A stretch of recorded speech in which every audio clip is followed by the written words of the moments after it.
ஒரு மரணம், ஒரு மர்மமான பொம்மை, ஒரு குழந்தையின் கைரேகைகள் மற்றும் இறந்த ஒரு பெண்ணின் ஆவி. பல வருடங்களாக ஒன்றுக்கொன்று தொடர்பில்லாதது போல தெரிந்த இந்த சம்பவங்கள் ஒரே இரவில் சிவநாதனுக்கு ஒன்றாக இணைந்தன. அதுவும் ஒரு மயானத்தில்.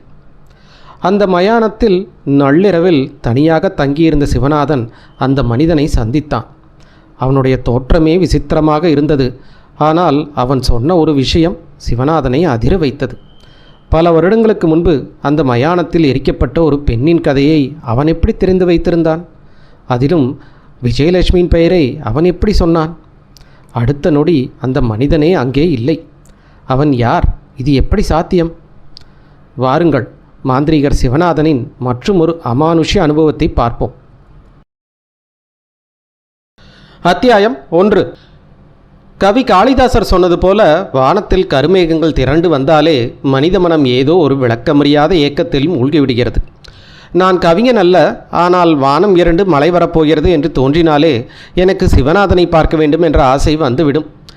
எப்படி மழை நாளில் சூடான பஜ்ஜியும் முறுமுறுப்பான பொரியும் சாப்பிடாமல் அந்த நாள் முழுமையடையாதோ, அதே போல மழைக்காலத்தில் சிவநாதனின் கதைகளை கேட்காமல் என் மனமும் திருப்தி அடையாது. அன்று விடுமுறை நாள். காலை முதலே மழை பெய்யும் போல வானம் காணப்பட்டது. சூரியன் இருந்தாலும் அந்த ஒளியில் வழக்கமான தீவிரம் இல்லை. வானம் முழுவதும் சாம்பல் நிற மேகங்களை மெதுவாக பரவி இருந்தன. மதியத்திற்கு பிறகு நிலைமையே மாறிவிட்டது. கருமேகங்கள் 4 திசையிலிருந்தும் திரண்டு வந்து சென்னை நகரமே மாலை நேரம் வந்து விட்டது போல இருண்டு போயிற்று. அப்படிப்பட்ட நேரத்தில் வீட்டுக்குள் உட்கார்ந்திருப்பதில் என்ன சுவாரஸ்யம்? அதுவும் சென்னை மலை என்றால் அதை ஜன்னல் வழியாக ரசிப்பதை விட வெளியே சென்று நனைந்தபடியே அனுபவிப்பதில்தான் ஒரு தனி சுகம். அலமாரியில் தொங்கிக் கொண்டிருந்த ஒரு சட்டை எடுத்து போட்டுக்கொண்டு வீட்டை விட்டு வெளியேறினேன். மழை தொடங்குவதற்கு முன்பே சிவநாதனின் வீட்டை அடைய முடியுமா என்ற சந்தேகம் இருந்தது. ஆனால் அவர் வசித்த குறுகிய தெருவின் முனையை அடைந்தபோது மேகங்கள் இன்னமும் பொறுமையாக வானத்தில் நின்று கொண்டிருந்தன. தெருமுனையில் இருந்த ஒரு சிகரெட் கடையை நின்று சிவநாதனுக்காக ஒரு சிகரெட் பேக்கெட் வாங்கி கொண்டிருந்தேன். அப்பொழுது பின்னாடி இருந்து ஒரு குரல் கேட்டது. ஏய், நீயும் வந்துட்டியா? திரும்பி பார்த்தேன். கிருஷ்ணமூர்த்தி முகம் முழுவதும் சிரிப்புடன் நின்று கொண்டிருந்தான். என்ன சொன்னாலும் சரி என்று அவன் சிரித்தபடி சொன்னான். சிவநாதன் கதை சொல்கிற விதமே தனிதான். ஒருத்தன் மாதிரி இழுத்துக்கிட்டு போயிடுவார். இப்போது எனக்கும் பழக்கமாயிடுச்சு. நான் சிரித்தேன். நீயே அவரோட கதையில் நம்ப மாட்டேன்னு சொல்லிகிட்டு இருப்ப, அப்புறம் என்ன இவ்வளோ ஆர்வம்? கிருஷ்ணமூர்த்தி உடனே எதிர்த்தான். யார் சொன்னது நம்ப மாட்டேன்னு? கதைக்கு நடுவில் எப்பவும் குறுக்கு கேள்வி கேட்டு வம்பு ஒன்றும் இல்லை. அதெல்லாம் அவர் கொஞ்சம் சீன்றதுக்கு தான். கோபம் வந்தால் அவர் இன்னும் நல்ல நல்ல கதையாக வெளிவருமே, அதுதான் ரகசியம். அப்படி சொல்லிவிட்டு அவன் வானத்தை நோக்கி பார்த்தான். வா, சீக்கிரம் போகலாம், பாரு மழை வந்துட போகுது. நாங்கள் இருவரும் வேகமாக நடந்தோம். சிவநாதனின் வீட்டுக்குள் நுழைந்த அடுத்த நிமிடமே பெரிய பெரிய மழைத்துளிகள் தரையை தாக்க ஆரம்பித்தன. சில வினாடிகளில் மழை பலமாக பெய்யத் தொடங்கியது. நாள் முழுவதும் நிலைய வெப்பமான புழுக்கம் மறைந்து குளிர்ந்த காற்று வீச ஆரம்பித்தது. வீட்டின் முன்னறைக்குள் நுழைந்தோம். சிவநாதன் எங்களை கவனிக்கவில்லை. அவர் ஜன்னல் அருகே நின்று வெளியே மழையை பார்த்து கொண்டிருந்தார். அந்த ஜன்னல் வழியாக பார்க்கும் பொழுது அங்கு பெரிய காட்சி எதுவும் இல்லை. எதிரே சில அடிகள் தூரத்தில் அடுத்த வீட்டின் சுவர் மட்டும்தான் இருந்தது. ஆனால் சிவநாதன் எங்கோ தொலைவில் இருக்கும் உலகத்தை பார்த்து கொண்டிருப்பது போல தோன்றியது. எங்கள் காலடி சத்தம் கேட்டு அவர் திரும்பினார். வாங்க வாங்க, வந்துட்டீங்களா? உட்காருங்க. அவரது குரலில் வழக்கமான பாசம் இருந்தது. இன்றைக்கி கண்டிப்பாக நீங்கள் வருவீங்கன்னு நினச்சேன். இப்படிப்பட்ட நாளில் வீட்டில் உட்காந்துருக்க முடியுமா என்ன? நாங்கள் அந்த பழைய ஆடிப்போன மரமேடையில் அமர்ந்தோம். கிருஷ்ணமூர்த்தி என் கையில் இருந்த சிகரெட் பேக்கெட்டை எடுத்து சிவநாதனின் முன்பு வைத்தான். சிவநாதன் யோசனை நிலையே இருந்தார். அவர் மெதுவாக ஒரு சிகரெட்டை எடுத்து பற்ற வைத்தார். புகையை மெதுவாக வெட்டியை விட்டபடி ஜன்னலுக்கு வெளியே பார்த்தார். சற்று நேரத்துக்கு அமைதியாக இருந்துவிட்டு பிறகு சொன்னார். இந்த மாதிரி மழை நாளில் என் சின்ன வயசு ஞாபகம் வந்துடும், தெரியுமா? அவர் கண்கள் இன்னும் வெளியே தான் இருந்தன. ஆனால் மனம் பல வருடங்களுக்கு முன்பே பயணம் செய்துவிட்டது என்பது தெளிவாக தெரிந்தது. நானும் கிருஷ்ணமூர்த்தியும் அமைதியாக அவரை பார்த்து கொண்டிருந்தோம். ஏனென்றால் சிவநாதன் இப்படி ஆரம்பிக்கும்போது அதன் பின்னால் எப்பொழுதுமே ஒரு விசித்திரமான கதையே இருக்கும். சிவநாதன் சிரித்தபடியே ஜன்னலுக்கு வெளியே பார்த்தார். எங்கள் கிராமத்தில் இப்படி மேகம் சூழ்ந்தா ஊரில் இருக்கிற எல்லா பசங்களும் பொண்ணுங்களும் சேர்ந்து மாம்பழத்தோப்புக்கு ஓடி போயிடுவோம். புயல் முதல் காத்தடிச்ச உடனே மாங்காய்க்காய் தரையில் விட ஆரம்பிச்சிடுமே. நாங்கள் போட்டி போட்டுட்டு மாங்காய் பொறுக்குவோம். மாங்காய் பொறுக்கிட்டு இருக்கும்போதே மழையும் வந்து சேர்ந்துருக்கும். ஒரு வேட்டிலையோ துணியிலையோ நிறைய மாங்காய்களை சேகரிச்சுட்டு மரத்தடியில் நின்று மழை பெய்யாது பார்த்துக்கிட்டு இருப்போம். இப்போது வெளியே பெய்கிற மாதிரி அப்பவும் பெரிய பெரிய மழைத்துளிகள் விழும். நனைந்த மண்ணோட வாசனை எல்லா திசையிலிருந்தும் மனசை நிரப்பும். மழை நின்னதுமே வீட்டுக்கு போய் பச்சை மாங்காய் வெட்டி அதில் எண்ணெய் உப்பு தடவி சாப்பிடுவோம். வேறு எதுவும் வேண்டாம். அந்த பச்சை மாங்காயே அப்போ அமிர்தம் மாதிரி தோணும். ஆஹா, அந்த மாதிரி நாட்கள் இன்னி திரும்பி வரப்போகிறதில்ல. கிருஷ்ணமூர்த்தி உடனே பதற்றம் அடைந்தான். சிவநாதன் இப்படி கவிதை பேச ஆரம்பித்தால் கதை கேட்க வந்த வேலை கெட்டுவிடுமோ என்ற பயம் அவனுக்கு. அவன் சிரித்தபடியே சொன்னான், சரிங்கய்யா, உங்கள் பழைய அனுபவங்கள்லேருந்து ஒரு கதையாக சொல்லுங்கள். சொல்கிறேன், முதல்ல ஒரு டீ வரட்டும் என்று சொல்லிவிட்டு சிவநாதன் உள்ளே சென்று டீ பற்றி சொல்லிவிட்டு வந்தார். மீண்டும் பழைய மரம இடையில் அமர்ந்து கொண்டு பேச ஆரம்பித்தார். சென்னையில் இருக்கிற நீங்கள் மழைக்காலத்தோட உண்மையான அழகையெல்லாம் பார்த்துருக்க முடியாது. நாங்கள் கிராமத்து பசங்க. 3-4 நாள் தொடர்ந்து மழை பெஞ்சு குளங்களும் வாய்க்காலும் நிரம்பி விளைஞ்சு அதுக்கப்புறம் துண்டு துணியோட கெண்டை மீன் பிடிக்க போயிருக்கீங்களா? நாங்கள் போயிருக்கோம். மீன் பிடிச்சிட்டு வீடு திரும்பும்போது உடம்பு முழுக்க அட்டைகள்லாம் ஒட்டியிருக்கோம். வீட்டுக்கு வந்து ஒரு உப்பு கிண்ணத்தை எடுத்து உடம்புல இருக்க அட்டைகள்லாம் பிரித்து எடுப்போம். அம்மா திட்டுவாங்க, மழையில் நினச்சிட்டு எங்கே போயிருந்தேன்னு. அப்படி ஒரு முறை குழந்தையா மாதிரி அம்மாட்ட அந்த திட்டு வாங்கணும் போல் இருக்குது. சில நொடிகள் அமைதியாக இருந்தார். பிறகு மெதுவாக சொன்னார், வாழ்க்கையில் கஷ்டங்களும் இருக்குது, துயரங்களும் இருக்குது. ஆனால் மொத்தத்தில் பார்த்தா என் வாழ்க்கை நல்லா தான் போயிட்டுருக்கு. ஒரு வேளை இன்னொரு பிறவி கிடச்சிதுன்னா மறுபடியும் இந்த உலகத்துக்கே வர ஆசைப்படுவேன். மறுபடியும் புயல் நாளில் மாங்காய் பொறுக்குவேன். மறுபடியும் அம்மா மடியில் விளையாடுவேன். மறுபடியும் சந்தோஷமாக துக்கமாக அனுபவிச்சுட்டு பெரியவனாக வளருவேன். வெளியே மழை தொடர்ந்து கொட்டி கொண்டிருந்தது. அறைக்குள் இருள் இன்னும் அடர்த்தியாக போயிருந்தது. அந்த நேரத்தில் உலகமே இல்லாமல் நாங்கள் மூவர் தான் அங்கே இருந்தோம் போன்றதொரு உணர்வு. ஆனால் அப்படிப்பட்ட நேரத்தில் தத்துவம் கேட்க கிருஷ்ணமூர்த்திக்கு பொறுமையில்லை. அவன் நாற்காலியில் அசைந்து கொண்டே இருந்தான். அந்த சமயத்திலிருந்து உள்ளே சிவநாதன் மகள் சாரலதா டீ கொண்டு வந்தாள். நாங்கள் டீயை எடுத்துக்கொண்டோம். கொஞ்சம் குடித்துவிட்டு சிவநாதன் கேட்டார், உங்களுக்கு கதை வேணுமில்ல? நாங்கள் இருவரும் சிரித்தோம். சரி, இன்றைக்கி ஒரு விசித்திரமான சம்பவத்தை சொல்கிறேன். என் சொந்த குடும்பத்தில் இருந்த ஒரு பெண்ணோட வாழ்க்கையில் நடந்த சம்பவம். ஒரே நாளில் நடந்த விஷயம் இல்லை இது. பல வருஷமாக கொஞ்சம் கொஞ்சமாக நடந்த சம்பவங்களோட தொகுப்பு தான் இது. அவர் பக்கத்தில் இருந்த வெற்றிலை பெட்டியை திறந்தார். வெத்தலை போடுறீங்களா? வேண்டாம். சரி, கதையை கேளுங்க. ஒரு சிகரெட்டை பற்ற வைத்துவிட்டு புகையை மெதுவாக வெளியே விட்டபடி சிவநாதன் கதையை தொடங்கினார். அடுத்த அத்தியாயம் கேட்பதற்கு முன்பு, நண்பர்களே, இந்த மாதிரி ஒரு மணி நேர தமிழ் ஆடியோ புக் வீடியோவை உருவாக்க எனக்கு குறைந்தது 4 நாட்கள் ஆகும். கதையை தேர்வு செய்து வாசிப்பது, ஒலியை சுத்தம் செய்வது, தேவையான எல்லா படங்களையும் உருவாக்கி அனிமேஷனாக மாற்றுவது, முழு video editing, thumbnail, title, description, tags இவை அனைத்தையும் நான் ஒரே ஒரு நபராக செய்து வருகிறேன். இந்த உழைப்பை நீங்கள் மதித்து எனக்கு தொடர்ந்து ஆதரவு தர விரும்பினால் தயவு செய்து இந்த சேனலை சப்ஸ்கிரைப் பண்ணுங்கள், வீடியோவுக்கு லைக் போடுங்க, உங்கள் பாசிட்டிவ் கருத்துக்களை கமெண்ட்ஸில் சொல்லுங்கள் மற்றும் உங்கள் நண்பர்களோட ஷேர் பண்ணுங்கள். உங்கள் ஒவ்வொரு ஆதரவும் எனக்கு மிகப்பெரிய ஊக்கமாக இருக்கும். மிக்க நன்றி. வாருங்கள் அடுத்த அத்தியாயத்தை தொடருவோம். அத்தியாயம் 2. நான் ஒரு பெரிய கூட்டு குடும்பத்தில் வளர்ந்தவன்னு உங்களுக்கு ஏற்கனவே சொல்லியிருக்கேன். அந்த காலத்தில் எங்கள் வீட்டில் தினமும் 50 பேர்த்துக்கு குறையாமல் சாப்பாடு போடுவாங்க. என் சொந்த சித்தப்பா பெரியப்பா மட்டும் இல்லை, அப்பாவுக்கு தொலைதூரம் உறவாக இருந்தவங்க கூட எங்கள் வீட்டிலையே தங்கியிருந்தாங்க. அப்படிப்பட்டவங்கள ஒருத்தர் தான் ரங்கசாமி மாமா. நாங்கள் எல்லாரும் அவரை ரங்கமாமான்னு கூப்பிடுவோம். அவருக்கு பெருசாக படிப்பு எதுவும் இல்லை. 3ஆம் வகுப்போ 4ஆம் வகுப்புக்கு மேலே படிக்கலன்னு நினைக்கிறேன்.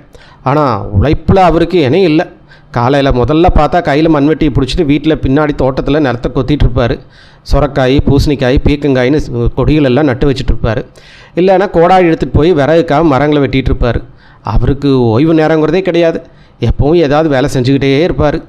அவருடைய இனிய குணத்தினால வீட்டில் இருக்கிற எல்லாத்துக்கும் ரங்கமாமாவும் ரொம்ப பிடிக்கும். என் சின்ன வயசுலேயே அவருக்கு கல்யாணம் நடந்தது. அந்த காலத்தில் மாப்பிள்ளை பெரிய அதிகாரியாவோ பணக்கார வியாபாரியாவோ இருக்க வேண்டிய அவசியம் இல்லை. குடும்பத்தை நடத்துகிற அளவுக்கு வருமானம் இருந்தாலே போதும். அதோட என் அப்பாவும் பெரியப்பாவும் சேர்ந்து சில ஏக்கர் நிலத்தை ரங்கமாமா பேரில் எழுதி கொடுத்துருந்தாங்க.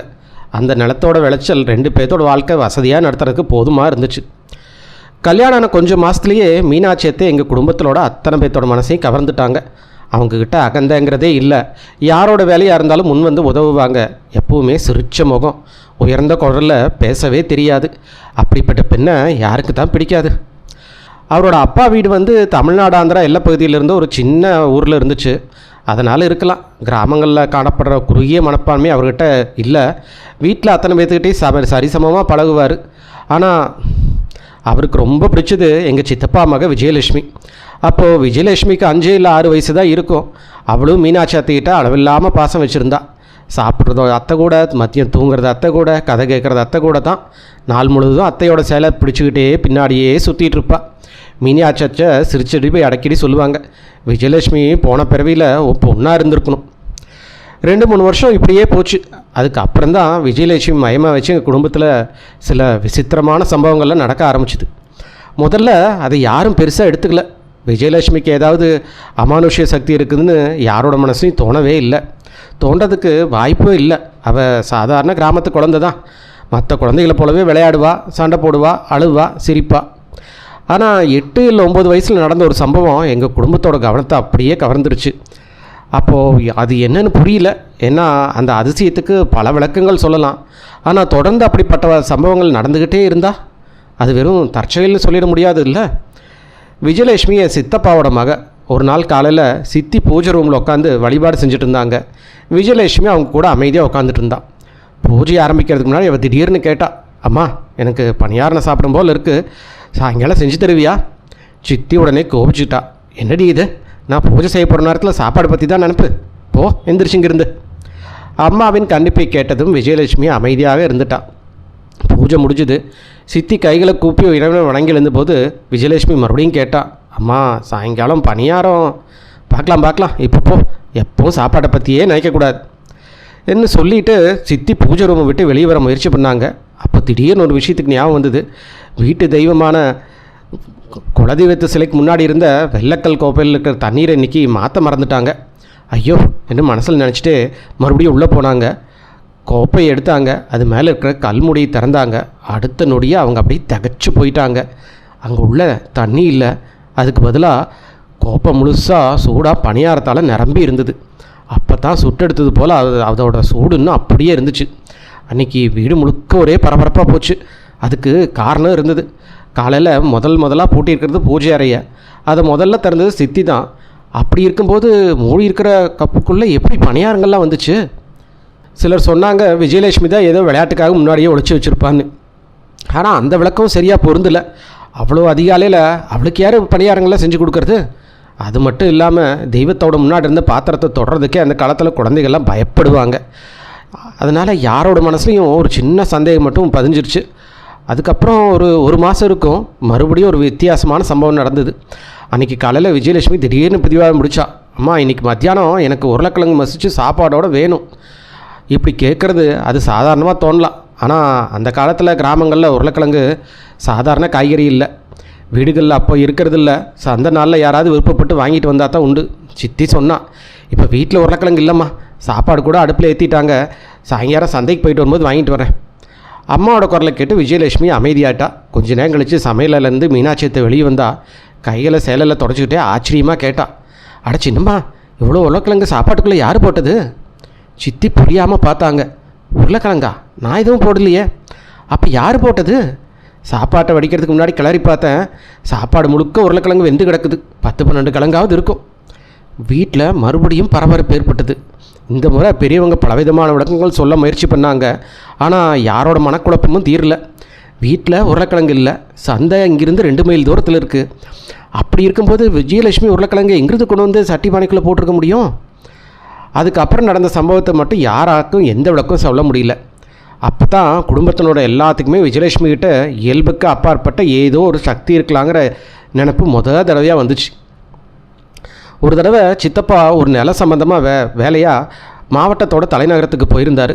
2-3 நாட்கள் வழக்கறிஞரோட வீட்டில் தங்கி வேலையை முடிச்சுட்டு திரும்பி வரதா சொல்லியிருந்தார். அவர் போய் 2 நாளைக்கு அப்புறம் ஒரு மாலை நேரம் கடுமையான புயலும் மழையும் வந்தது. புயல் நின்னதுக்கப்புறம் இரவு 9 மணி வரைக்கும் மழை வந்துக்கிட்டே இருந்தது. குளிர்ந்த காற்று வீசிட்டு இருந்தது. வீட்டில் இருந்த எல்லாரும் சீக்கிரமாக நைட்டு சாப்பிட்டுட்டு படுத்துக்கிட்டாங்க. அன்றைக்கி நைட்டு விஜயலட்சுமி மீனாட்சியத்தையோட தூங்கிட்டு இருந்தா. நடு ராத்திரி 1 மணி 1:30 மணி இருக்கும். திடீர்னு முடிச்சுட்டு மீனாட்சியத்தை விஜயலட்சுமி படுக்கையிலேருந்து இறங்கி வெளியே போக பார்க்குறத பார்த்தா. ஏ விஜயலட்சுமி, எங்கே போகிற என்று ஆச்சரியமாக கேட்டாங்க. ஆனால் விஜயலட்சுமி பதில் சொல்ல. கொசுவலையை தூக்கிட்டு மெதுவாக கதவை நோக்கி நடந்தா. மீனாட்சியத்தை பதறி பின்னாடியே ஓடி போய் அவளை பிடிச்சாங்க. என்னாச்சு உனக்கு? நான் பேசுகிறதும் காதில் விழுகலை என்று கேட்டாங்க. விஜயலட்சுமி கொஞ்சம் கண்ணை திறந்து பார்த்தா.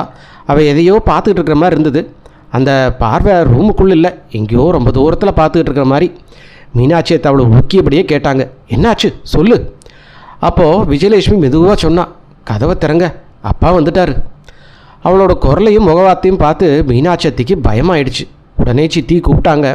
அந்த குரலை கேட்டு வீட்டாட்கள் எல்லாருமே எழுந்துச்சு வந்தாங்க. என்னாச்சு? ஏன் இப்படி சொல்கிறா? இன்னும் கேள்விகள் மாற்றி மாற்றி வந்தது. ஆனால் விஜயலட்சுமி ஒரே வார்த்தை தான் மறுபடியும் சொன்னான், கதவை திறங்க, அப்பா வெளியில் நிற்கிறாரு.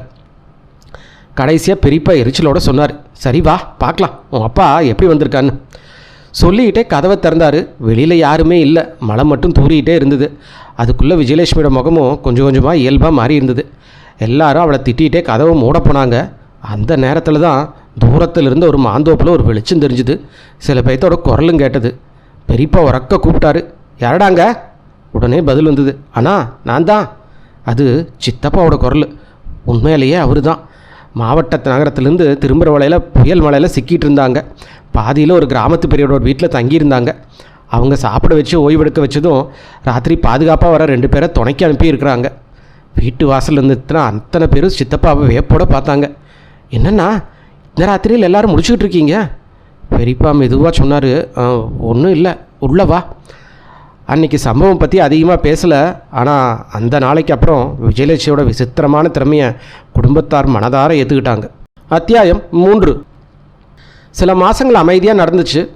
ஒரு நாள் காலையில் பெரியப்பா வீட்டை விட்டு வெளியே போக தயாரானாங்க. அவரோட உறவு பொண்ணோட திருமணத்துக்கு வாங்க வேண்டிய பொருட்கள்லாம் இருந்தது. அப்போ விஜயலட்சுமி திடீர்னு சொன்னான், பெரியப்பா இன்றைக்கி எங்கேயும் போகாதீங்க. ஏம்மா? போகக்கூடாது. ஏம்மா போகக்கூடாது? தெரியாது, ஆனால் போகக்கூடாது அப்படின்னு அவள் பிடிவாதமாக சொன்னான். பெரியப்பா சிரிச்சுட்டே வெளியேற போனாங்க. ஆனால் பெரியம்மா அவனை தடுத்துட்டாங்க. இன்றைக்கி மட்டும் இருந்துடுங்க, விஜயலட்சுமி விஷயம் உங்களுக்கு தெரியுமில்ல. வேறு வழி இல்லாமல் அவர் வீட்டிலே தங்கினார். 2 நாளைக்கு அப்புறம் ஒரு செய்தி வந்தது. அவர் போக இருந்த ரயில் ஒரு சின்ன ரயில் நிலையத்துக்குள்ளே நுழையும் போது தடம் புரண்டுருச்சு. பலர் உயிரிழந்தாங்க, பலர் காயமடைஞ்சாங்க. அந்த செய்தியை கேட்டபோது குடும்பத்தினர் அத்தனை பேரும் நடுங்கி போயிட்டாங்க. ஒரு நாள் பெரியப்பா விஜயலட்சுமி தனியாக கூட்டிகிட்டு போய் பேசினார். சொல்லு பாப்பா, நடக்க போகிற விஷயங்களை முன்னாடியே எப்படி தெரிஞ்சுக்கிற? விஜயலட்சுமி அமைதியாக நின்னா. மறுபடியும் கேட்டார், சொல்லு. அப்போது அவள் கண்ணிலேருந்து கண்ணீர் வழிஞ்சுது. எனக்கு தெரியல பெரியப்பா, நான் சொல்லலை, யாரோ சொல்ல வைக்கிற மாதிரி இருக்குது என்று அழுதபடியே சொன்னான். அவள் அழ ஆரம்பித்ததும் பெரியப்பா சங்கடப்பட்டார். சரி சரி போய் விளையாடு, அழ வேண்டாம் என்று சமாதானப்படுத்தி அனுப்பிட்டார். அதுக்கு சில நாட்களுக்கு பிறகு மீனாட்சி அத்தையோட அப்பா இறந்துட்டாருன்னு செய்தி வந்துச்சு. மீனாட்சி அத்தைக்கு சின்ன வயசுலேயே அம்மாவே இறந்துருந்தாங்க. அதனால் அப்பாக்கிட்ட மட்டும்தான் வளர்ந்துருந்தாங்க. செய்தி கொண்டு வந்துட்டு மேலேயும் ஒரு விஷயத்த சொன்னார். சாகிறதுக்கு முன்னாடி மீனாட்சி அத்தையோட அப்பா உயிரெழுதி வச்சுருக்காராம்மா. அவரோட சொத்துக்களை மகன்களுக்கும் மகளுக்கும் பங்கு போட்டு கொடுத்துருக்காரு. அதில் மீனாட்சி அத்தைக்கு அவரோட பூர்வீக வீடு கிடச்சிருக்குது. மகன்கள் அத்தனை பேர் வேறு ஊரில் வேலை பார்த்துக்கிட்டு இருந்தாங்க. மறுபடியும் சொந்த ஊருக்கு வந்து குடியேற போகிறதில்லன்னு தெரிஞ்சுது. அதனால் உடனடியாக போய் வீட்டோட உரிமையை வாங்கிக்கிறது நல்லதுன்னு எல்லாரும் ஆலோசனை சொன்னாங்க. இல்லைன்னா வேறு யாராவது ஆக்கிரமிச்சிக்கிற அபாயம் இருந்தது. ரங்கமாமா குடும்பத்தோட ஆலோசனை நடத்தினார். கடைசியாக ஒரு முடிவெடுத்தாங்க. அந்த வீட்டை விட்டுட்டு கிடைக்கிற பணத்தில் இங்கேயே மீனாட்சியத்தோட பேரில் கொஞ்சம் நிலத்தை வாங்கி போட்டுடலான்னு. ஆனால் அதுக்கான உயில் தொடர்பான சட்ட நடைமுறைகள், வீடு விற்கிற ஏற்பாடு, வாங்கவர்களை தேடுறதுன்னு போல் பல வேலைகள் இருந்தது. அதனால் ரங்கமாமாவும் மீனாட்சியத்தையும் குறைஞ்சது 2 இல்லை 3 மாதம் அங்கே தங்க வேண்டிய நிலைமையும் வந்துச்சு. எங்கள் வீட்டிலையே மீனாட்சியத்தையோட அப்பாக்காக 16ஆவது நாள் சடங்கும் நடந்துச்சு. அதுக்கப்புறம் ரங்கமாமா மீனாட்சியத்தையை கூப்பிட்டுக்கிட்டு அவரோட பூர்வீக ஊருக்கு கிளம்பிட்டாங்க. புறப்படுறதுக்கு முன்னாடி மீனாட்சியத்தை விஜயலட்சுமி தூக்கி கட்டி பிடிச்சிட்டே கொஞ்ச நேரம் கொஞ்சினாங்க. சமத்து பிள்ளையாக இருக்கணும் தெரியுமா, நான் சீக்கிரம் வந்துடுவேன், உனக்கு புது புது கதையெல்லாம் சொல்லுவேன் என்று சிரிச்சுக்கிட்டே சொன்னாங்க. ரங்கமாமாவையும் மீனாட்சியத்தையும் வீட்டில் இருக்க அத்தனை பேரும் ரொம்ப நேசித்தாங்க. அவங்களுக்கு சொத்து கிடைச்ச செய்தியிலும் எல்லாத்துக்கும் சந்தோஷம்தான். 1 மாதத்துக்கு மேலே நம்ம முடிஞ்சது. ஒரு நாள் காலையில் நாங்கள் எல்லோரும் திண்ணையில் உட்காந்து பால் பொரி வெல்லம்னு காலையில் உணவெல்லாம் சாப்பிட்டுக்கிட்டு இருந்தோம். அப்போது விஜயலட்சுமி திடீர்னு எங்கள் அம்மாட்ட வந்து, பெரியம்மா நேற்று ராத்திரி மீனாட்சியத்தை எப்போ வந்தாங்க? இன்னும் நான் பார்க்கலையே அப்படின்னா எங்கள் அம்மா திடுக்கிட்டு போனாங்க. என்னடி சொல்கிற, அவங்க இன்னும் வரலையே? வந்தாங்களே, யார் சொன்னாங்க? யாரும் சொல்லலை, நானே பார்த்தனே. அம்மாவோட முகம் உடனே வெளிரி போச்சு. அவர் வேறு எதுவுமே சொல்லாமல் நேராக எங்கள் அப்பாட்ட வந்து விஷயத்த சொன்னாங்க. அப்பா உடனே உள்ளே வந்து விஜயலட்சுமிக்கு பக்கத்தில் உட்காந்தாங்க. அவர் தலை வருடிட்டு மென்மையாக கேட்டார், என்னம்மா மீனாட்சியத்தை பற்றி ஏதோ சொன்னையாமே? நேற்று ராத்திரி வந்தாங்களே. எங்கம்மா வந்தாங்க? நான் தூங்கிட்டு இருந்தேனே. அப்புறம் திடீர்னு கண்ணு திறந்தேன், அத்தை ரூம்குள்ளே வந்தாங்க, என்னை பார்த்து சிரித்தாங்க, அப்புறம் வெளியே போயிட்டாங்க. ஆனால் என்னோட பேசலை. ஏன் பெரியப்பா? குழந்தையாய் அவள் கேட்க அப்பா சிரிக்க முயன்றார். அது கனவாக இருக்கும். விஜயலட்சுமி உடனே தலையசைத்தாள். இல்லை, நான் நல்லா பார்த்தேன். எவ்வளோ அழகான சிவப்பு கரை புதிய சேலையில் இருந்தாங்க தெரியுமா? தலையெல்லாம் குங்குமம், முடி முழுக்க குங்குமம் பூசின மாதிரியே இருந்தது. அப்பாவின் முகம் திடீரென மாறிப்போனது. போதும் போதும், தூக்க கழகத்தில் ஏதோ பார்த்துருப்ப, அதை பற்றி பேசாத. அவசரமாக சொல்லிட்டாரு. ஆனால் அந்த செய்தி வீட்டுக்குள்ளே நெருப்பு போல் பரவுச்சு. பெண்கள் எல்லாரும் ஒன்று கூடி கவலையோடு ஆலோசனை செஞ்சாங்க. யாரையாவது அங்கே அனுப்பி விசாரித்தா நல்லதுன்னு முடிவு பண்ணாங்க. எல்லாரும் நலமாக தான் இருப்பாங்க, ஆனாலும் போய் பார்க்குறதுல என்ன வந்தது? அடுத்த நாள் மாலை நேரம் என்னோடய 2வது பெரியப்பா புறப்பட தயாரானார். ஆனால் அவர் செல்ல வேண்டிய அவசியமே ஏற்படலை. ஏன்னா அதுக்கு மறுநாள் காலையிலேயே ரங்கமாமாவே வீட்டுக்கு வந்துட்டார். ராத்திரி ரயிலில் வந்து நிலையத்திலேயே நடந்து வந்திருப்பார் போல இருக்குது. அவரோட தோற்றத்தை பார்த்ததும் அத்தனை பேரும் அதிர்ந்து போனாங்க. முடி களைஞ்சு, காலில் செருப்பு இல்லாமல், கன்னத்துலலாம் தாடி முளைச்சி, கண்ணு குழி விழுந்திருந்தது. வீட்டு வாசலில் வந்து உட்காந்தார். சில நொடிகள் வெறிச்சு பார்த்துட்டு இருந்தார். அதுக்கப்புறம் திடீர்னு கதறி அழத் தொடங்கினார். அண்ணா, உங்கள் மருமகளை அங்கேயே விட்டுட்டு வந்துட்டேன். 3 நாள் கடுமையான காய்ச்சல். அதுவே மீனாட்சியத்தை உயிரிழந்துட்டாங்க. அவங்க இறந்து 1 வாரம் ஆகிட்டதா ரங்கமாமா சொன்னார். சில நாட்கள் தன்னில் தெரியாமல் இருந்தார். கொஞ்சம் சமநிலைக்கு வந்ததுக்கப்புறம் ஊருக்கு திரும்பியிருக்காரு. மேலும் ஒரு விஷயம் தெரிய வந்தது. வர இருக்கிற விழாக்காக ரங்கமாமா மீனாட்சியத்துக்கு ஒரு புதிய சிவப்பு கரை போட்ட சிலை வாங்கியிருந்தாராமா. அவரது இறுதி ஊர்வலத்திலையும் அதே சிலையை தான் அணிவிச்சிருந்துருக்காங்க. ஊர் பெண்கள் வழக்கம் போல் தலையில் நிறைய குங்குமமும் வச்சுட்டுருக்காங்க. எல்லை மாவட்டத்திலிருந்து அந்த சின்ன ஆற்றங்கரையில் மீனாட்சியத்தியோட உடம்பு சாம்பலாகிடுச்சு. அந்த மரணம் எங்கள் குடும்பத்தையே ஊக்கிடுச்சு. பல நாட்கள் வீடு முழுவதும் சோகமாக இருந்தது. யாரும் சிரிக்கலை, உறக்க பேசலை. ஆனால் காலம் எல்லா துயரங்களும் மெதுவாக குறைச்சிடுதே. ஒரு நாள் இல்லாமல் வாழ முடியாதுன்னு நினச்ச மனிதர்களும் ஒரு கட்டத்தில் நினைவுகளாக மட்டுமே மாறிடுறாங்கல்ல. மெல்ல மெல்ல வாழ்க்கை மீண்டும் பழைய பாதையில் திரும்புது. வீட்டில் சிரிப்பு சத்தமும் கேட்க ஆரம்பிச்சுது. ஆனால் ரங்கமாமா மட்டும் மாறிட்டார். எப்பவுமே வேலை செஞ்சுட்டு இருந்த மனுஷர் இப்போ நாள் முழுவதும் திண்ணலாம் அமைதியாக உட்காந்துக்கிட்டு இருக்காரு. கண்களில் ஒளி இல்லை, முகத்தில் உயிரோட்டம் இல்லை. சாப்பிடக்கூட பல தடவை கூப்பிட வேண்டிய நிலை தான். வீட்டு விஷயங்களில் எந்த ஆர்வம் இல்லை. மீனாட்சி அத்தையோட பூர்வீக வீட்டை விற்று வந்த பணத்தை அப்பா அவர்கிட்ட கொண்டு வந்தார். ரங்கா, இந்த பணத்தை என்ன செய்யணும்னு நினைக்கிற? ரங்கமாமா அமைதியாக இருந்தார். ஏதாவது சொல்லணும், இது உன்னோட உரிமை பணம். சில நொடிகள் கழித்து அவர் மெதுவாக சொன்னார், எனக்கு அந்த பணத்தினால என்ன பயன்? நீங்கள் நல்லதுன்னு நினைக்கிறத செய்யுங்க, எனக்கு எந்த எதிர்ப்பும் இல்லை. அப்பா யோசித்தார். அப்படின்னா மீனாட்சி பேரில் ஏதாவது மருத்துவமனைக்கும் இல்லைனா அனாதை இல்லத்துக்கும் நன்கொடையாக கொடுத்துடலாமா? அவங்க ஆத்மாவுக்கும் நிம்மதி கிடைக்கும். ரங்கமாமா அமைதியாக தலையசைச்சார். அப்படியே செய்யுங்க. அதுக்கப்புறம் எல்லா ஏற்பாடுகளும் முடிஞ்சின. ஒரு நாள் காலையில் ரங்கமாமாவோட அறைக்கதவு திறந்துருந்தது. ஆனால் அவர் இல்லை. யாருக்கும் அது பெருசாக அதிர்ச்சியெல்லாம் இல்லை. இப்படி ஏதாவது நடக்கும்னு எங்கள் எல்லாத்துக்கும் ஏற்கனவே எதிர்பார்த்துட்டு தான் இருந்தாங்க. பல மாதங்கள் தேடினாங்க. ஆனால் அப்பா செய்தித்தாள்லேயே விளம்பரம் கொடுத்துருக்கலாம். ஆனால் ரங்கமாமா ஒருபோதும் திரும்பி வரவே இல்லை. அத்தியாயம் 4. 1 வருஷம் கடந்துருச்சு. ரங்கமாமாவும் மீனாட்சியத்தையும் குடும்பத்தோட மனசில் ஒரு வலிமிகுந்த நினைவாக மட்டுமே எஞ்சியிருந்தாங்க. மதிய வேளைகளை பெண்கள் கூடி பேசும்போது அவர்களை பற்றின பேச்சு அடிக்கடி வரும். வீட்டோட மேற்கு பகுதியில் இருந்த ரங்கமாமாவோட அறையை யாரும் பயன்படுத்துறதில்ல. அப்படியே பூட்டியே இருந்துச்சு. வீட்டோட நடுவில் செங்கலால் கட்டப்பட்ட துளசி மாடம் இருந்தது. ஒவ்வொரு மாலையும் யாராவது ஒருத்தர் விளக்கேற்றி வைப்பாங்க. ஒரு நாள் பேசிகிட்டு இருக்கும்போது அது எல்லாத்துக்கும் மறந்துடுச்சு.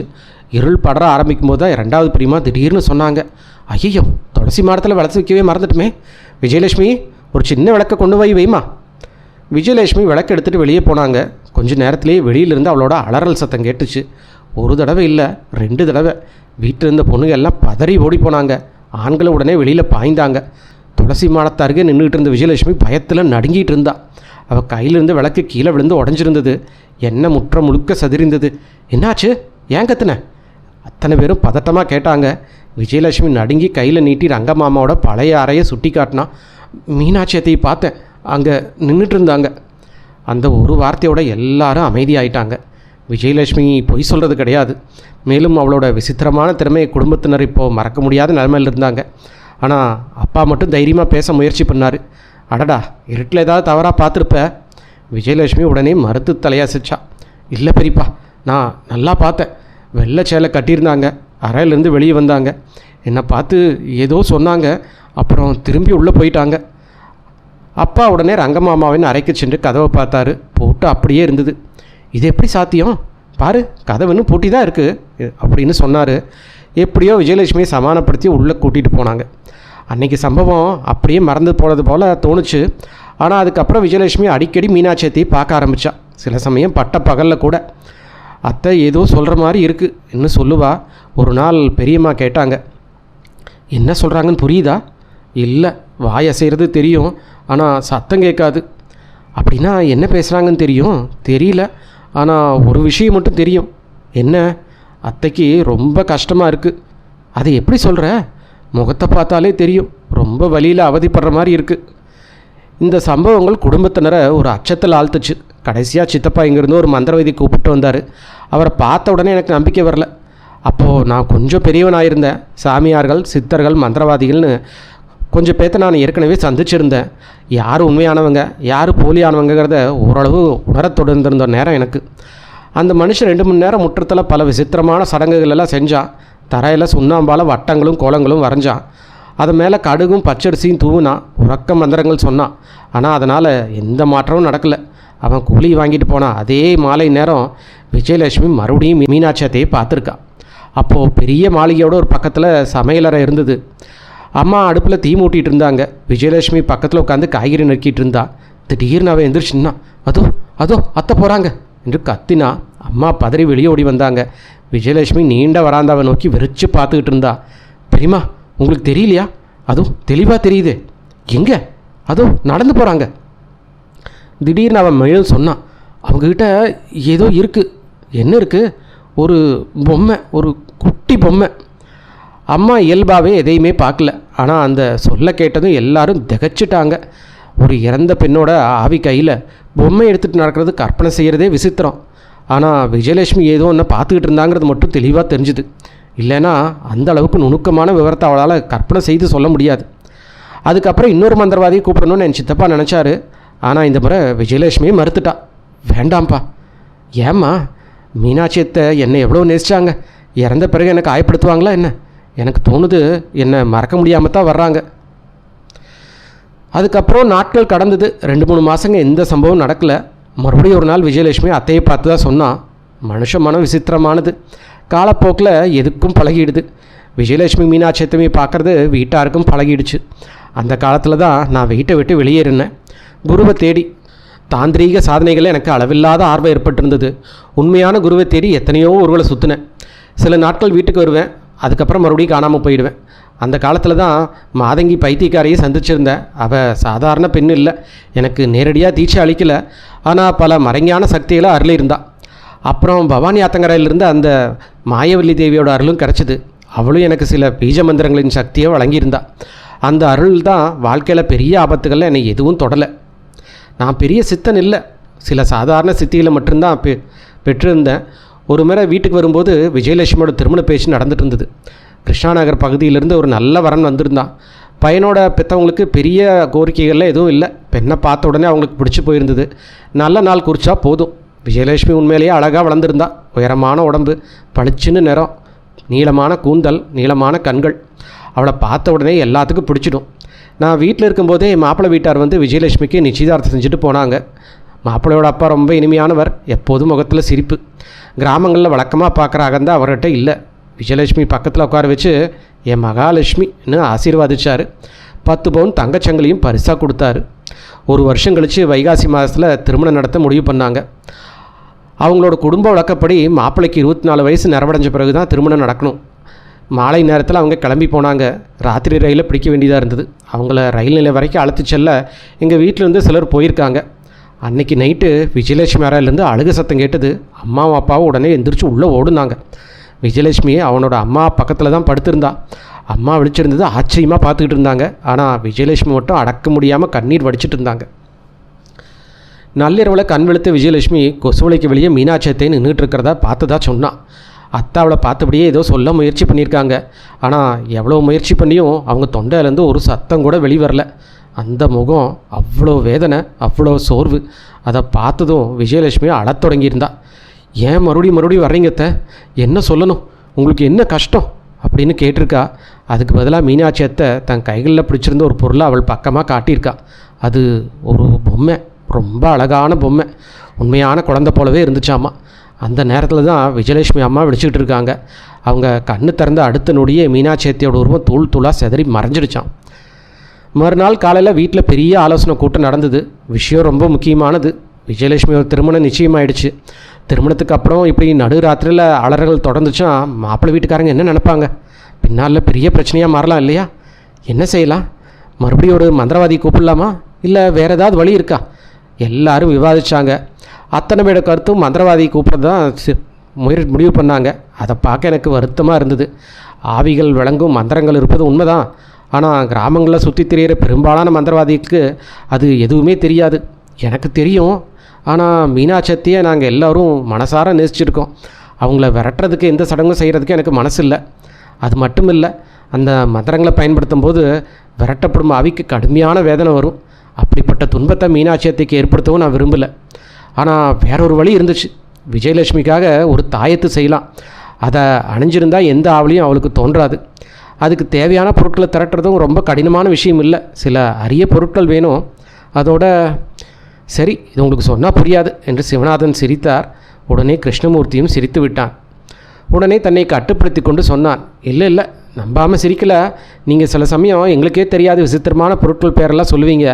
அதனால தான் சிரிப்பு வந்தது. ஆனால் ஒரு கேள்வி கேட்கலாமா? விஜயலட்சுமியோட இந்த திறமை பற்றி உங்களோட கருத்து என்ன? சிவநாதன் சிகரெட்டை ஒரு இழுத்தார். விஜயலட்சுமி ஒரு மிகச்சிறந்த மீடியம்ப்பா. அப்போது எனக்கு முழுசாக புரியல, இப்போ புரியுது. சிலர் இயற்கையாகவே இறந்தவர்களோட உலகத்தோட தொடர்பு கொள்கிற தன்மை கொண்டவங்களாக பிறக்கிறாங்க. அப்படிப்பட்டவங்களுக்கு ஆவிகள் எளிதாக காட்சியளிக்கும். சில குறிப்பிட்ட ஆன்மீக முறைகளெல்லாம் அந்த திறனை தற்காலிகமாக மறைக்க முடியும். விஜயலட்சுமி பொய் சொல்லலைங்கிறதையும் அது கற்பனையோ மனப்பிரமையோ இல்லைங்கிறதையும் நான் அப்போவே உணர்ந்திருந்தேன். ஏன்னா நான் ஆவிகளோட உறுப்பை என்னால் உணர முடியும். என்னால் உணர முடியும். நான் கேட்டேன், எப்படி அதை பார்க்க முடியுமா? சில நேரங்களில் பார்க்கலாம், ஆனால் எப்போதும் பார்க்க வேண்டிய அவசியம் இல்லை. நம்ம மனத்தால் கூட உணர முடியும். மனமா? ஆமாம், ஆவிகள் அடிக்கடி தோன்றுனா அந்த இடத்துல காற்றுலேயே ஒரு விசித்திரமான மனம் இருக்கும். நீண்ட நாட்டில் மூடப்பட்ட அறையை திறந்தால் வர்ற ஈரமான பழைய வாசனை தெரியுமா? அது மாதிரி இருக்கும். அதோட உடம்புலையும் மனசுலையும் ஒரு வித்தியாசமான உணர்வு உண்டாகும். அதை வார்த்தைகளால் சரியாக விளக்க முடியாது. கிருஷ்ணமூர்த்தி உடனே சொன்னான், சரி சரி, கதையை தொடருங்க. சிவநாதனும் மீண்டும் கதைக்குள் திரும்பினார். அத்தியாயம் 5. நான் தாயத்தை பற்றி பேசின உடனே அப்பா சிரிச்சிட்டாரு. நீயா தாயத்து செய்ய போகிறது? அதெல்லாம் வேண்டாம். வீட்டில் யாருமே என்ன பெரியவனாக கணக்கில் எடுத்துக்கவே இல்லை. அப்போது வீட்டை விட்டு ஓடி போனவன், எதுக்கும் உதவாதவன். என்னை பற்றின கருத்து அப்படித்தான் இருந்தது. ஆனால் நான் சொன்னேன், ஒரு தடவை முயற்சி பண்ணி பார்ப்போம், பலன் இல்லைன்னா கழட்டிடலாமே. அப்பாவுக்கு இன்னும் சந்தேகம்தான். ஆனால் விஜயலட்சுமியோட அம்மா சொன்னாங்க, நம்பிக்கை வச்சாலே சில விஷயங்களுக்கு பலன் கிடைக்கும். இத்தனை பேர் இத்தனை முயற்சி செஞ்சாங்க, இவனோட வழியும் ஒரு முறை முயற்சி பண்ணி பார்க்கலாமே. அதனால் எனக்கு அனுமதி கிடச்சிது. 3-4 நாளில் தாயத்தை தயாரித்து விஜயலட்சுமியோட கையில் கட்டி விட்டுட்டேன். அதுக்கப்புறம் 2 மாதங்கள் நான் வீட்டிலையே இருந்தேன். அந்த காலத்தில் விஜயலட்சுமி ஒரு முறை கூட மீனாட்சியத்தை பார்த்ததா சொல்லவே இல்லை. கடைசியாக அப்பாவே ஒத்துக்கிட்டாரு. எப்படியோ இந்த பையன் ஏதோ கற்றுக்கிட்டு வந்திருக்கான் போல். கிராமங்களில் செய்தி வேகமாக பரவுச்சு. நான் செஞ்ச தாயத்தை பற்றின செய்தியும் சில நாட்களில் பல ஊர்களுக்கு பரவிடுச்சு. ஒரு நாள் அப்பா வந்து சொன்னார், உன்னை பார்க்க 2 பேர் வந்திருக்காங்க, வெளியில் உட்கார வச்சுருக்கேன். அவரோட குரலில் முதன்முறையாக ஒரு சின்ன மரியாதை இருந்தது. நான் வெளியே போய் பார்த்தேன். 2 கிராமத்து மனுஷங்க வெக்கத்தோடு உட்காந்துருந்தாங்க. அழுக்கான வேட்டி, மங்களான சட்டை, முகத்தில் பதட்டம். என்ன விஷயம்? அவங்க கையை கூப்பிட்டு வணங்கினாங்க. ஐயா, நீங்கள் பெரிய குணசாலின்னு எங்கள் ஊரெல்லாம் பேசிகிட்டு இருந்தாங்க. நீங்கள் நினச்சா இதுவும் செய்ய முடியும். சரி, என்ன வேணும்? அவங்களோட வேண்டுதல் ரொம்ப எளிமையாக இருந்துச்சு. நில சம்மந்தப்பட்ட வழக்கில் தங்களோட உறவினர் கூட சண்டை நடந்துட்டு இருந்ததாமா. அந்த வழக்கில் ஜெயிக்க ஒரு தாயத்தை செஞ்சு தர முடியுமா? அதுக்காக 2000 ரூபா வரைக்கும் செலவழிக்க தயாராக இருந்தாங்க. நான் அவங்கள திட்டி அனுப்பிட்டேன். ஆனால் அப்போ புரிஞ்சுது, இது ஆரம்பம் மட்டும்தான். இனிமேல் கூட்டம் கூட்டமாக மக்கள் வர ஆரம்பிப்பாங்கன்னு. எத்தனை பேரை திருப்பி அனுப்புறது? அதனால் மறுநாள் விடிய காலையிலேயே மூட்டையில் சுமந்துட்டு வீட்டை விட்டு மறுபடியும் வெளியே போயிட்டேன். இந்த முறை கிருஷ்ணமூர்த்தி உடனே கேட்டான், ஆனால் இப்படிப்பட்ட தாயத்துக்களை நீங்கள் பிறருக்கு செஞ்சு கொடுத்துருக்கீங்களே, அப்புறம் இவங்களை மட்டும் ஏன் விரட்டினீங்க? சிவநாதன் சோகமாக சிரித்தார். அதெல்லாம் அப்புறமா நான் செய்ய ஆரம்பித்த விஷயங்கள். அப்போ நான் இளைஞன். ஒரு நாள் பெரிய சித்தராகணும்னு அப்படிங்கிறது தான் கனவு. பணம் சம்பாதிக்க கோர்ட் வழக்கில் ஜெயிக்கிறது, தாயத்து, காணாமல் போன மாட்டை கண்டுபிடிக்கிறக்கு எந்திரம், இப்படி விஷயங்களை நினச்சி கூட பார்க்க மாட்டேன். ஆனால் அப்புறம் கல்யாணம் ஆச்சு, குழந்தைங்க பிறந்தாங்க. வாழ்க்கை தான் வழியில் என்னை எடுத்துகிட்டு போச்சு. வயிற்று பிழைப்புக்காக மந்திர மருந்துலேருந்து வசீகர ஹோமரம் வரைக்கும் எல்லாத்தையும் செய்ய ஆரம்பித்தேன். அப்போ தான் என்னோடய வீழ்ச்சியாக ஆரம்பமாச்சு என்று ஆழ்ந்த பெருமூச்சு விட்டு மீண்டும் கதைக்கு திரும்பினார் சிவநாதன். ஒரு 9-10 மாதமாக பல இடங்களில் தெரிஞ்சதுக்கப்புறம் விஜயலட்சுமியோட கல்யாணத்துக்காக சில நாட்கள் முன்பாக வீட்டுக்கு வந்தேன். என்னை பார்த்ததில் யாருக்கு மகிழ்ச்சி இருந்ததோ இல்லையோ, ஆனால் அம்மா மட்டும் உண்மையிலேயே சந்தோஷப்பட்டாங்க. நல்ல வேலை, விஜயலட்சுமி கல்யாணம் ஞாபகத்தில் இருக்கையே, நீ வராமல் இருந்திருந்தா ரொம்ப வருத்தமாக இருந்திருக்கும்னாங்க. நான் சிரித்தேன். அதுக்கு என்ன பதில் சொல்கிறது? உலகத்தில் எந்த எதிர்பார்ப்பும் இல்லாமல் அன்பு செலுத்தக்கூடிய ஒரே மனிதர் தாய் தான். நம்மக்கிட்ட மற்றவங்க அன்பு காட்டணும்னு அப்படின்னா அதுக்கு தகுதியான உறவை நம்ம உருவாக்கியிருக்கணும். நான் வீட்டாருக்காக என்ன செஞ்சுருந்தேன்? அவங்க என்ன தொலைதூர உறவினர்கள் போல நினச்சாலும் அதில் அவங்களுக்கு என்ன குற்றம்? அன்றைக்கி நைட்டு சாப்பிட்டுட்டு இருக்கும்போது அப்பா சொன்னார், நீ விஜயலட்சுமி கட்டின தாயத்தை நல்ல பலன் கொடுத்துருக்குப்பா. அதுக்கப்புறம் அவளுக்கு ஒரு பிரச்சனையும் வரல. கொஞ்சம் நேரம் கழித்து மறுபடியும் சொன்னார், இப்படி ஒரு விஷயம் கற்றுக்கிட்டு இருக்க, இதெல்லாம் வீட்டிலிருந்து நல்ல காரியத்துக்கு பயன்படுத்தலாமே. பணம் வேண்டாம், மக்களுக்கு உதவியாவது செய்யலாமே. உனக்கு வீட்டில் மனசு ஏன் ஒட்ட மாட்டேங்குது? நான் அமைதியாக இருந்தேன். அந்த கேள்விக்கு பதில் சொல்ல முடியாது. என் மனசு ஏற்கனவே வேறு பார்வையில் போயிடுச்சு. இந்த வீட்டில் இனி ஒரு நாள் நான் முழுசாக சேர்ந்துருக்க முடியாதுங்கிறத நான் அறிவேன். அதை அப்பாட்ட சொன்னாலும் அவர் புரிஞ்சிக்க மாட்டார். கொஞ்ச நாளைக்கு அப்புறம் விஜயலட்சுமியோட திருமணம் நல்லபடியாக நடந்துச்சு. மாப்பிள்ளை வீட்டாருக்கு விருந்து, ஊரார் வரவேற்புன்னு எல்லாம் விமர்சனையாக முடிஞ்சுது. குடும்பத்தோட பெரிய மாளிகை திருமண மண்டபமாக இருந்துச்சு. மாலை நேரத்தில் திருமணம் நடந்தது. இரவு 11 மணிக்குள்ளே எல்லா சடங்குகளும் முடிஞ்சிருந்தது. மாடியோட ஒரு மூலையில் பெண்கள் மணமக்கள் அறையை அலங்கரிச்சிட்டு இருந்தாங்க. ராத்திரி 1:30 மணி 2 மணி வரைக்கும் பாடல், சிரிப்பு, கிண்டல் சத்தங்கள்னு கேட்டுக்கிட்டே இருந்துச்சு. அதுக்கப்புறம் மெதுவாக எல்லாம் அமைதியாச்சு. நானும் ரொம்ப சோர்வில் இருந்து எப்போ தூங்கினேங்கிறதே தெரியல. காலையில் அப்பா குரல் கேட்டு கண் விழித்தேன். அவர் என்னை உலுக்கியபடியே எழுப்பினார். எந்திரி, சீக்கிரம் எந்திரி. நான் பதறி எந்திரிச்சேன். என்னப்பா ஆச்சு? அவரோட முகம் வெளிரி போயிருந்தது. விஜயலட்சுமி மறுபடியும் பழையபடி நடந்துக்கிறான். என்ன? ஆமாம், இப்படி ஆகக்கூடாதே. நீ தாயத்து கட்டினதுக்கு அப்புறம் இது வரைக்கும் ஒன்றுமே நடக்கலையே. நேற்று ராத்திரி சிரித்து பேசிட்டு தான் இருந்தா. கொஞ்ச நேரத்துக்கு முன்னாடி தான் திடீர்னு அலறி எந்திரிக்கா. மாப்பிள்ளை பயந்து போயிருக்கார். வா, சீக்கிரமா வா. அவர் பேசிகிட்டு இருக்கும்போதே நான் அந்த வாசனையை உணர்ந்தேன். பல மாதங்களாக மறந்துருஞ்ச அந்த ஈரமான பழைய பூஞ்சை பிடிச்ச வாசனை. ஆவி அருகில் இருக்கும்போது மட்டுமே நான் உணர்ற அந்த வாசனை. உடனே படுக்கையிலேருந்து எந்திரிச்சேன். அப்பா, என் கூட வாங்க என்று சொன்னேன். நாங்கள் படிகளில் இறங்கினோம். ஆனால் நான் மணமக்கள் அறையை நோக்கி போகல. அதை பார்த்தா அப்பா ஆச்சரியப்பட்டார். அட, விஜயலட்சுமி அங்கே இருக்கா, நீ எங்கே போகிற? நான் பதில் சொல்லாமல் நேராக சித்தியோட அறைக்கு போனேன். கதவு திறந்திருந்தது. அத்தனை பேரும் கீழே விஜயலட்சுமிகிட்ட ஓடி இருந்தாங்க. அறைக்குள்ளே சென்று விளக்க தூண்டிவிட்டு அலமாரோடைய எழுப்படைகளை திறக்க ஆரம்பித்தேன். அப்பா எரிச்சலோடு கேட்டார், உனக்கு பைத்தியம் முடிச்சிருக்கா? இங்கே என்ன தேடுற? 3வது எழுப்பறை திறந்தது. நான் தேடின பொருள் கிடச்சிது. என் கணிப்பு சரிதான். அப்பாவோட முன்னாடியே அதை எடுத்து காட்டினேன். அது விஜயலட்சுமிக்கு கட்டின தாயத்து. அப்பா அதிர்ச்சி அடைஞ்சார். இது இங்கே எப்படி வந்துச்சு? எனக்கு முழுசாக தெரியல. ஆனால் ஒரு விஷயம் புரிஞ்சிருச்சு. விஜயலட்சுமி தாயத்தை கழட்டி வச்சுருக்கா. அதனால தான் இந்த பிரச்சனை மறுபடியும் ஆரம்பிச்சிருக்கு. திருமணத்துக்கு முன்னாடி அவள் அதை கழட்டி வச்சுருந்துருக்கணும். அவ்வளோ பெரிய தாயத்தை கையில் வச்சுருந்தா மாப்பிள்ளை கேள்வி கேட்கலாம், புதிய வீட்டில் சந்தேகப்படலாம். அதனால தான் அதை மறைச்சி வச்சுருக்காங்க. பல மாதங்களாக எந்த தொந்தரவும் இல்லாதால் மீனாட்சி இனிமேல் வரமாட்டாங்கன்னு அவன் நினச்சிருந்துருக்கலாம். அவளை நான் குத்தம் சொல்ல முடியாது. தாயத்து ரொம்ப பெருசாக இருந்தது. யாரோட கண்ணிலையும் எளிதாக பட்டிருக்கும். நான் தாயத்தை அப்பாக்கிட்ட கொடுத்தேன். யாரும் பார்க்காத மாதிரி அவளை கூட்டிகிட்டு மறுபடியும் கட்டி விடுங்க, மாப்பிள்ளை முன்னாடி வேண்டாம் அப்படின்னு. அதை புரிய வைக்கிறது ரொம்ப கடினமாக இருக்குல்ல. விஜயலட்சுமிக்கு தனியாக அறிவுரை வேற சொல்லப்பட்டது. இனிமேல் எந்த காரணத்துக்காக இது கழட்டக்கூடாது. அடுத்த நாள் மாலை பெண் வீட்டுக்கு அனுப்புகிற நேரம் வந்துச்சு. உள்ள பெரிய மண்டபத்தில் மணமக்களுக்கு ஆசீர்வாதம் நடந்துக்கிட்டு இருந்தது. வெளியே காதர் பாக்ஸ் நம்மளோட குதிரை வண்டி தயாராக இருந்தது. பயணத்துக்கு தேவையான எல்லா பொருட்களும் ஏற்றப்பட்டுச்சு. மணமக்களோட ஆடைகள், நகைகள் மட்டும் ஒரு சிவப்பு நிற இரும்பு பெட்டியில் இருந்தது. அது இன்னும் விஜயலட்சுமி அறையிலே தான் இருந்தது. புறப்படும் போது எடுத்துகிட்டு போனோம். விடைபெறும் நேரம் பெண்கள் எல்லாம் அழுதாங்க. ஆண்களும் கண் கலங்கியிருந்தாங்க. அப்பாவும் 2வது பிரிப்பாவும் வராந்தால் நின்னபடி கண்களை தொடச்சிட்டு இருந்தார். சித்தப்பாவை கூட காணல. அவர் எங்கேயாவது ஒதுங்கி அழுதுகிட்டு இருக்கார். ஆசீர்வாதம் முடிஞ்சு வழக்கப்படி மணமக்களை பூஜை அறைக்கு அழைச்சிட்டு போனாங்க. வீட்டு தெய்வத்தை வணங்கின பிறகு தான் அவங்க புறப்படணும். அவங்க புறப்படுற நேரத்தில் அம்மா திடீர்னு நின்றுட்டாங்க. அடடா, என்ன இது? அதிர்ச்சியோடு சொன்னாங்க. எல்லாரும் திரும்பி பார்த்தோம். விஜயலட்சுமியோட சிவப்பு இரும்பு பெட்டி அரைவாசலுக்கு வெளியே இழுத்து வரப்பட்டிருக்கு. அதுக்கு உள்ளிருந்த பொருட்கள் எல்லாம் தரையில் செதறி கிடக்குது. புதிய ஆடைகள், அலங்கார பொருட்கள் எல்லாமே கலைஞ்சு போயிருந்தது. அது மட்டும் இல்லாமல் முகத்தில் பூசுறதுக்காக வாங்கியிருந்த புதிய பவுடர் டப்பா திறந்து கிடந்தது. யாரோ கை நிறைய பவுடரை அள்ளி எடுத்து முற்ற முழுவதும் செதறடிச்சிருந்தது போல் இருந்தது. அந்த காட்சியை பார்த்த உடனே என் முதுகு தண்டுவிடத்தில் ஒரு குளிர் ஓடிச்சு. அம்மா அவசரமாக பெட்டிக்குள்ளே கையை வச்சு பார்த்தா நகைப்பெட்டி அப்படியே இருந்தது. மாப்பிள்ளைக்காக வச்சுருந்த பட்டு சால்வையின் கீழே நகைப்பெட்டி பாதுகாப்பாக தான் இருந்துச்சு. அப்படின்னா என்ன அர்த்தம்? திருடனாக இருந்தால் முதல்ல நகைகளை தானே அவன் குறியாக இருக்கணும். சின்ன குழந்தையோட குறும்புன்னு சொல்ல முடியாது. வீட்டில் அவ்வளோ சின்ன குழந்தை யாருமே இல்லையே. அம்மாவும் சித்தியும் செதறி கிடந்துள்ள பொருளை மீண்டும் ஒழுங்குபடுத்தி பெட்டிக்குள்ளே அடுக்குனாங்க. அப்புறம் பெட்டியை மூடிட்டாங்க. கொஞ்ச நேரத்தில் பக்கத்தில் நின்றுருந்தாங்க அத்தனை பேரும் ஒரே சமயத்தில் ஆச்சரிய குரல் எழுப்புனாங்க. சிவப்பு நிற இரும்பு பெட்டியின் மேலே பவுடர் படிஞ்ச சின்ன கைரேகைகள். யாரோ ஒரு குட்டி குழந்தையோட கையில் பவுடர் தடவிட்டு மகிழ்ச்சியாக அழுத்தி விளையாடினது போல். ஆனால் அந்த கைரேகைகள் ரொம்ப சின்னது. பிறந்த குழந்தையோட கையை விட பெருசாக இல்லை. அவ்வளோ சின்ன குழந்தை வீட்டில் இல்லை. அது மட்டும் இல்லாமல் அவ்வளோ சின்ன குழந்தையால் தனியாக எப்படி நடந்து விளையாட முடியும்? எப்படி? இந்த மர்மத்துக்கு யாருக்கிட்டையும் பதில் இல்லை. விஜயலட்சுமி அவர் கணவரும் புறப்பட்டு போனதுக்கு அப்புறமாகவும் இந்த விஷயம் நீண்ட நாட்கள் வீட்டில் பேசப்பட்டுச்சு. ஆனால் யாராலும் எந்த முடிவுக்கும் வர முடியல. அத்தியாயம் 6. சில நாட்களுக்கு அப்புறம் நான் மறுபடியும் வீட்டை விட்டு வெளியே போனேன். அப்போது எனக்கு ஒரே தாகம், உண்மையான சித்தரை தேடி கண்டுபிடிக்கணும். அதுக்கு எண்ணற்ற சுடுகாடுகள், சித்தர் வாழ்ந்த தலங்கள், அம்மன் கோயில்கள், தவம் இருக்கும் இடங்கள்னு அலைஞ்சு திரிஞ்சேன். பகல் முழுவதும் நடப்பேன். மாலை வந்தால் ஏதாவது கோயில் மண்டபத்துலேயோ அரச மரநிலையோ தங்கிடுவேன். சமைச்சு சாப்பிட்றது என் பழக்கமே இல்லை. கையில் காசு இருந்தால் அவல், பொரி, வெல்லம்னு வாங்கி சாப்பிடுவேன். இல்லைன்னா பக்தி இருக்கிற கிராம மக்கள் கொடுக்குற உணவே அன்னைக்கு போதுமானதாக இருந்தது. வாழ்க்கையோட மிக அழகான காலம் அதுதான். இப்போ நினச்சாலும் உடம்பு சிலிக்குது.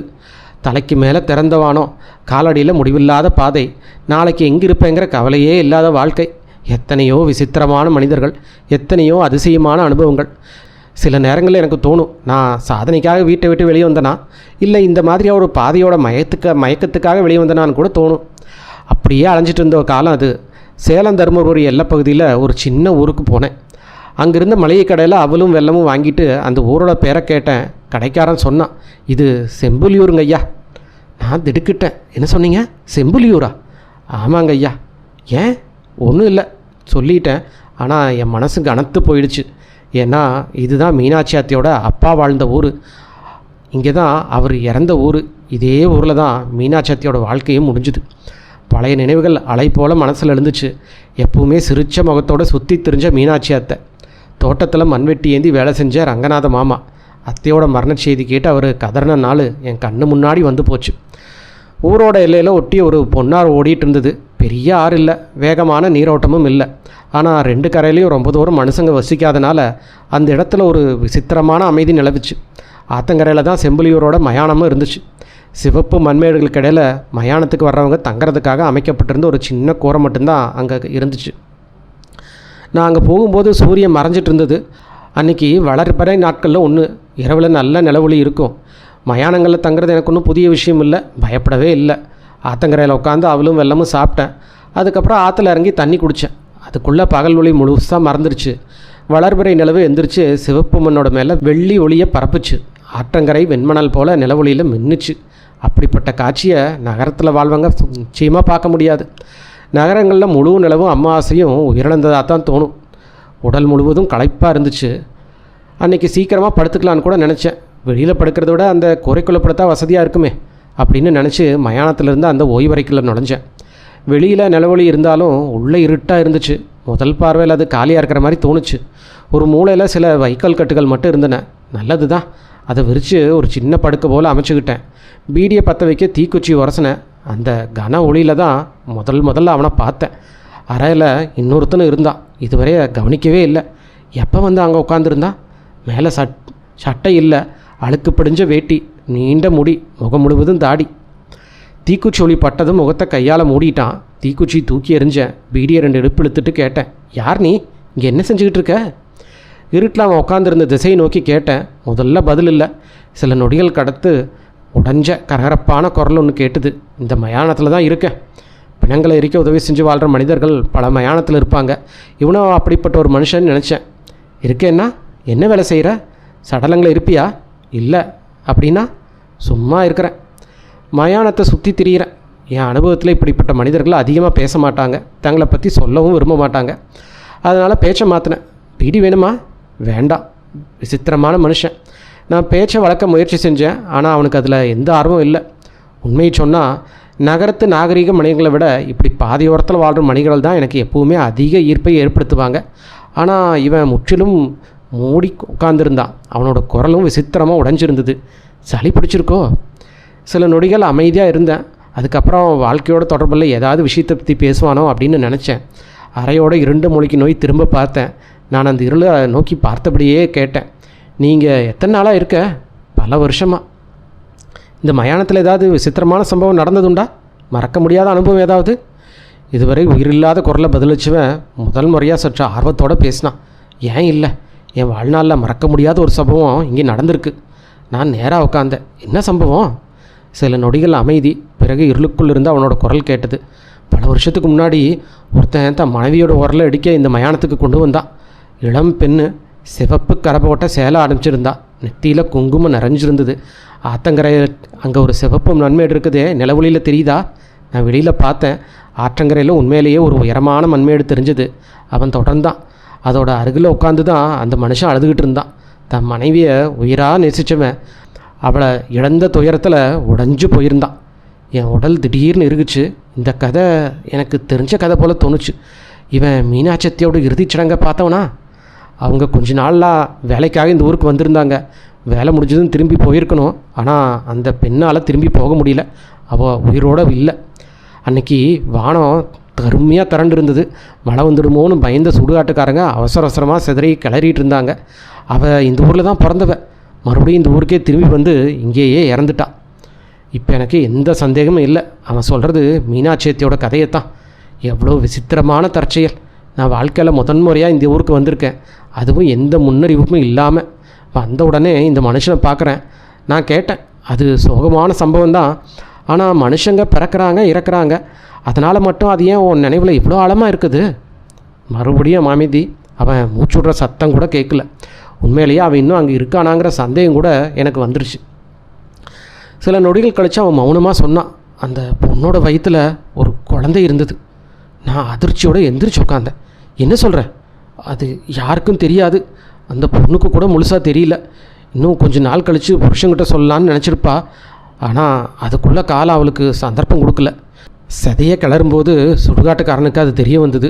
அவங்க தான் புருஷங்கிட்ட சொன்னாங்க, வயிற்றில் குழந்தை இருந்தால் தனியாக அதுக்கும் சடங்கு செய்யணும், இல்லைன்னா தாய்க்கும் குழந்தைக்கும் முழுமையாக விடுதலை கிடைக்காது. என் தொண்டை வறண்டு போச்சு. அவன் தொடர்ந்தான். பாவம், அந்த பொண்ணுக்கு ஒரு குழந்தை வேணுங்கிற ஆசை ரொம்ப அதிகம். அது நிறைவேறல, விடுதலையும் கிடைக்கல. விடுதலை இல்லாத ஆன்மாவோட வேதனை என்னங்கிறது கட்டுண்ட ஆன்மா தான் அறியும். அதனால தான் தான் துயரத்தை சொல்லிக்கொள்ள மறுபடியும் விஜயலட்சுமிகிட்ட வந்திருக்கா. நான் மின்னல் தாக்கணும் போல் எந்திரிச்சு உட்காந்தேன். என்ன, விஜயலட்சுமியோட பேர் உனக்கு எப்படி தெரியும்? நீ யார்? பதில் இல்லை. முழு அமைதி. நான் உடனே தீக்குச்சி உரசினேன். ஒளி பரவியது. ரூமில் யாருமே இல்லை, ஒரு மூலையிலே இல்லை. வாசல் வரைக்கும் வெளியே போயிருந்தாலும் பார்த்துருப்பேன். வேகமாக வெளியே ஓடி வந்தேன். நில ஒளியில் நனைந்த சிகப்பு மண்வெளி மட்டும்தான் தெரிஞ்சுது. எங்கேயும் மனுஷங்க இல்லை. ஆத்தங்கரையும் விரிச்சு ஓடி இருந்தது.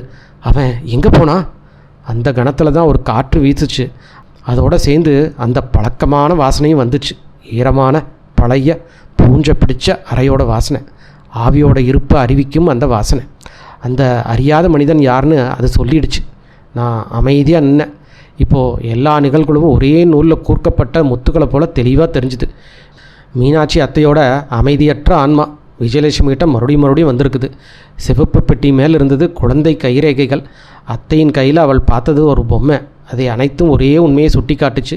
விஜயலட்சுமி ஒரு வலிமையான மீடியம். அவளால் ஆவிகளை பார்க்க முடிஞ்சுது.